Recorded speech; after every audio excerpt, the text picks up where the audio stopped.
Hi viewers, welcome to our channel. ప్రస్తుతం మనతో పాటు దాము బాలాజీ గారు సీనియర్ జర్నలిస్ట్ ఉన్నారు. వారితో ఒకసారి మాట్లాడదాం. సార్ నమస్కారం. నమస్తే సార్, తిరుపతి లడ్డు వివాదం పైన నిన్న సుప్రీంకోర్టు చేసిన కామెంట్స్ దేశవ్యాప్తంగా సార్ మరోసారి చర్చలకు దారితీసింది. చాలామంది చంద్రబాబు నాయుడు గారికి అగనిస్ట్గా పోస్టులు పెట్టారు. ట్విట్టర్లో ట్రెండింగ్ కూడా అయింది. హిందువులందరికీ కూడా చంద్రబాబు నాయుడు గారు సారీ చెప్పాలని చెప్పేసి. అయితే ఈ నేపథ్యంలో ఆయన ముందుకొచ్చి క్షమాపణలు చెప్పారు హిందువులందరికీ అని చెప్పేసి ఒక వార్త వైరల్ అవుతుంది. మరి అసలు సుప్రీంకోర్టు ఎటువంటి కామెంట్స్ చేసింది దీనిపైన? మరి చంద్రబాబు నాయుడు క్షమాపణలు చెప్పారా లేదా సార్?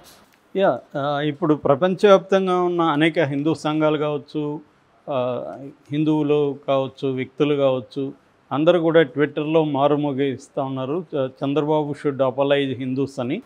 ఎందుకంటే సుప్రీంకోర్టు అనేక ప్రశ్నలు అడిగింది. ఈ ప్రశ్నల్ని ఆల్రెడీ వైసీపీ జగన్ అడిగాడు, వైసీపీ అడిగింది, నాలాంటి జర్నలిస్టులు చాలామంది అడిగాము.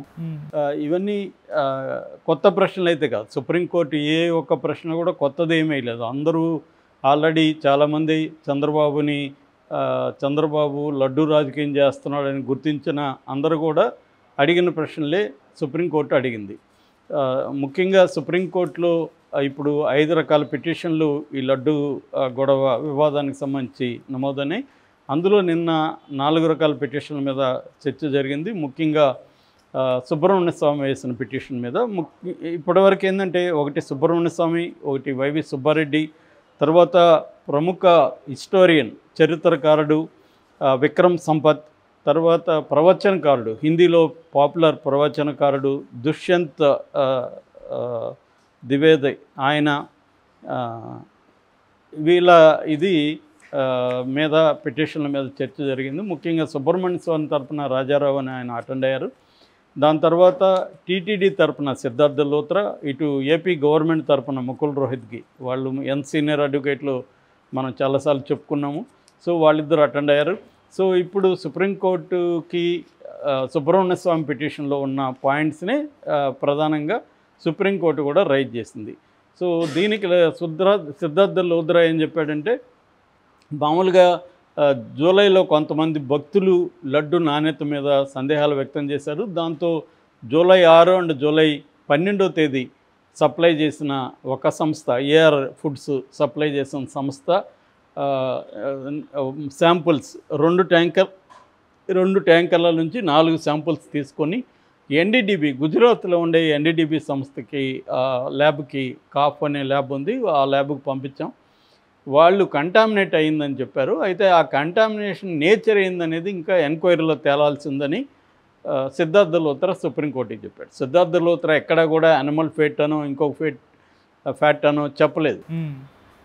చంద్రబాబు మాత్రమే యానిమల్ ఫ్యాట్ అన్నాడు. సిద్ధార్థ లోత్రా కోర్టుకి చెప్పేటప్పుడు చెప్పాలి కదా, కానీ అదేం ఫ్యాట్ అని చెప్పలేదు. కంటామినేట్ అయిందే, అది నేచర్ ఆఫ్ ద కంటామినేషన్ అనేది ఎంక్వైరీలో తేలాలనేది సిద్ధార్థ లోత్రా చెప్పాడు. దానివల్ల సిద్ధార్థ లోత్రా కూడా ఇరుక్కున్నట్టుగా మనకు తెలిసింది. అంటే టీటీడీ మనకు తెలుసు, ఈవో మొదటి నుంచి కూడా ఈవో చెప్తున్నది ఏంది, ఫస్ట్ యానిమల్ ఫ్యాట్ అన్నాడు ఈవో, వెజిటబుల్ ఫ్యాట్ అన్నాడు. దాని తర్వాత చంద్రబాబు సెప్టెంబర్ 18న తన కూటమి సభ్యుల సమావేశంలో, రాజకీయ సమావేశంలో సడన్గా యానిమల్ ఫ్యాట్ కలిపేశారని చెప్పేశాడు. లడ్లో ఆల్రెడీ కలిపిన నెయ్యిని వాడేశారని చంద్రబాబు చెప్పేశాడు.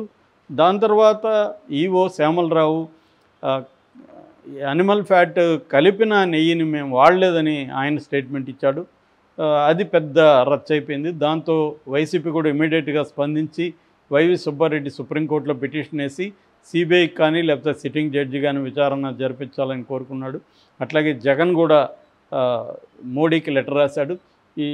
ఈ అక్కడున్న టీటీడీ బోర్డు ఏదైతే ఉందో ఆ బోర్డులో మీ మంత్రులు, కేంద్ర మంత్రులు రికమెండ్ చేసిన అనేక మంది సభ్యులు ఉన్నారు, మరి వాళ్ళకి తెలియకుండా జరిగిందా అనేది కూడా రైజ్ చేశాడు. అప్పుడే డిఫెన్స్కి వెళ్ళిపోయాడు చంద్రబాబు. ఎందుకంటే క్లియర్గా ఒక పక్క లోకేష్ కూడా ట్వీట్ పెట్టాడు, కలిపి ఈ కంటామినేట్ అయిన నెయ్యిని లడ్లో వాడలేదని లోకేష్ చెప్పాడు.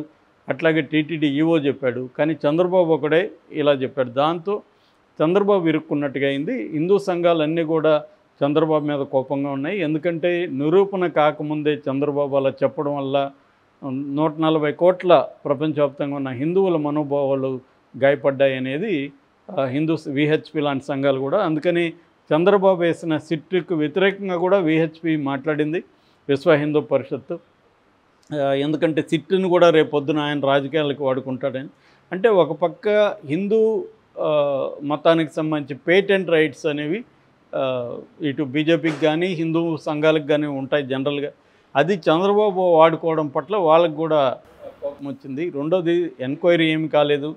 ఒక పక్క ఇచ్చిన ఎన్డీడీబీ ఆ కాఫ్ ఇన్స్టిట్యూట్ ఇచ్చిన రిపోర్ట్లు మొత్తం లీక్ అయినాయి. దాని మీద Hindu, Indian express, free press లాంటివి ఎడిటోరియల్ కూడా రాశాయి. ఆ రిపోర్ట్ని డీటెయిల్గా చూపించాయి. ఆ రిపోర్ట్లోనే డిస్క్లైమర్ కూడా ఉంది. ఎందుకంటే ఫీడ్ యానిమల్కి ఆవులకి ఇచ్చే ఫీడ్ని బట్టి కూడా కంటామినేషన్ ఉండొచ్చు. అట్లాగే లో ఎనర్జీ ఉన్న కౌస్లో కూడా కంటామినేషన్ జరిగే అవకాశం ఉంది.